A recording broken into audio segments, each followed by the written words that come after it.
அன்பான வணக்கம். நான் இப்போ இருக்கிறது சாலிகிராமத்தில். சாலிகிராமம் பஸ் ஸ்டாண்ட்ல இருந்து ஜஸ்ட் 300 மீட்டர் டிஸ்டன்ஸ்ல இந்த லேண்ட் வந்து சேலுக்கு இருக்குது. எப்படின்னா 41 ஃபீட் வந்து ஃப்ரண்டேஜ், லேண்ட் ஏரியா வந்து 2180 ஸ்கொயர் ஃபீட் லேண்ட் ஏரியா. இந்த மாதிரி ஒரு சூப்பர் லொக்கேஷன்ல இந்த லேண்ட் சேலுக்கு இருக்குது.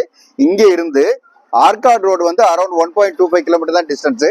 அது மட்டும் இல்லை, இங்கே இருந்து வந்து சாலிகிராமம் பஸ் ஸ்டாண்ட் நான் சொன்ன மாதிரி ஜஸ்ட் 300 மீட்டர் தான் டிஸ்டன்ஸ். ஒரு பக்கத்துல வந்து காளியம்மன் கோயில் ஸ்ட்ரீட், மெட்ரோவும் வந்து ரொம்ப நியர்பை. அதே மாதிரி இந்த பக்கத்துல வந்து பஸ் ஸ்டாண்டு, ஆர்காட் ரோடு வந்து 1.25 கிலோமீட்டர் தான் டிஸ்டன்ஸ். இப்போ ஏரியா நீங்க பாக்குறீங்க, சுத்தி ஆல்ரெடி வந்து இண்டிபெண்டன்ட் ஹவுஸ், அப்பார்ட்மெண்ட்ஸ் எல்லாமே நிறைய வந்துருச்சு. இங்க சூப்பரா டெவலப் ஆன ஏரியா இது. இங்க ஸ்கூல்ஸ் வந்து சூப்பரான ஸ்கூல்ஸ் வந்து நிறையவே இருக்கு. எப்படின்னா ஏவிஎம் ஸ்கூல் ஜஸ்ட் வாக்கபிள் டிஸ்டன்ஸ்ல பக்கத்திலே இருக்குது, பிஎஸ்பிபி ஸ்கூல் இருக்குது, நாராயணா ஸ்கூல் இருக்குது. இந்த மாதிரி நல்ல நல்ல ஸ்கூல்ஸ்லாம் ரொம்ப நியர்பை இருக்குது. அதனால இந்த ஏரியால நீங்க வீடு கட்டினா பிள்ளைங்களுக்கு ஸ்கூலும் வந்து ரொம்ப பக்கத்துல இருக்கும். அதனால இந்த லேண்ட் வந்து நீங்க தாராளமா வாங்கலாம். இந்த லேண்ட் பத்தின ஃபர்தர் டீடைல் வேணுங்கிறவங்க ஸ்கிரீன்ல இருக்கிற நம்பர் கான்டாக்ட் பண்ணுங்க. வீடு நிலம் வாங்க விற்க எங்ககிட்ட வாங்க. நன்றி, வணக்கம்.